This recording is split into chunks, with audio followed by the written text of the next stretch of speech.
காலை பானமாக, காலை உணவாக நம்ம அத்தனை பேரும் எடுத்துக்கொள்ள வேண்டிய உணவு அந்த நீராகாரம் தான். கொஞ்சம் புளிச்சிருக்கிற நீராகாரம்.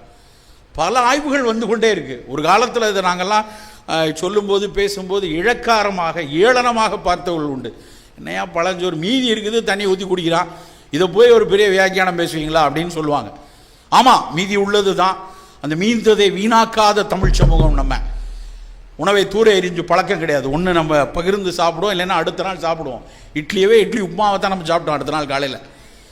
அப்போ அந்த நீராகாரங்கிறது பல ஆய்வுகள் உறுதிப்படுத்துது. கொஞ்சம் அந்த கார்போஹைட்ரேட் ஒரு நாள் சற்று நொதித்து புளித்து இருந்ததுன்னா அதில் சேரக்கூடிய ஏராளமான கோடிக்கணக்கான பாக்டீரியாக்கள், அதில் உள்ள நல்லது செய்கிற பாக்டீரியாக்கள், ப்ரோபயாட்டிக் அப்படிம்பாங்க.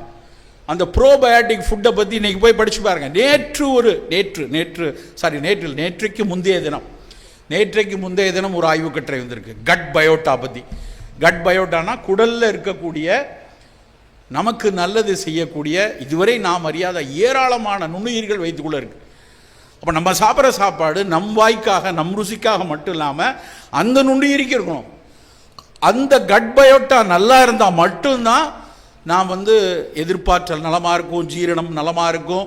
இன்றைய ஆய்வு என்ன சொல்லுது அப்படின்னா, இந்த கட் பயோட்டா சரியாக இருந்தால் தான் நம் சிந்தனையே சரியாக இருக்குங்கிறான். அப்போ அதை சரி செய்யக்கூடிய உணவு நீராகாரம். ஆப்பிரிக்கர்கள் ஒரு அப்படின்னு ஒன்று குடிக்கிறாங்க.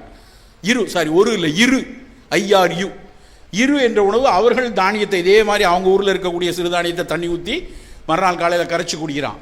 ஒகி என்று உணவு இருக்குது, அதை அவர்கள் குடிக்கிறார்கள். அத்தனை ஆப்பிரிக்க மக்களும் அதை குடிக்கிறாங்க. கம்பூச்சா, தேநீரில் கொஞ்சம் காளானை போட்டு புளிக்க வைத்து சீனர்களும் ஜப்பானியர்களும் அந்த கம்பூச்சா டீ குடிக்கிறாங்க. உலகம் முழுக்க இப்படி முந்தைய தினம் புளிக்க வைத்து சாப்பிடக்கூடிய ஒரு பழக்கம் இருக்குது. அவற்றை நாம் எடுத்துக்கொள்ளணும். இந்த ப்ரோபயாட்டிக் ஃபுட் நம்மளுடைய நலத்திற்கு மிக மிக சிறப்பு.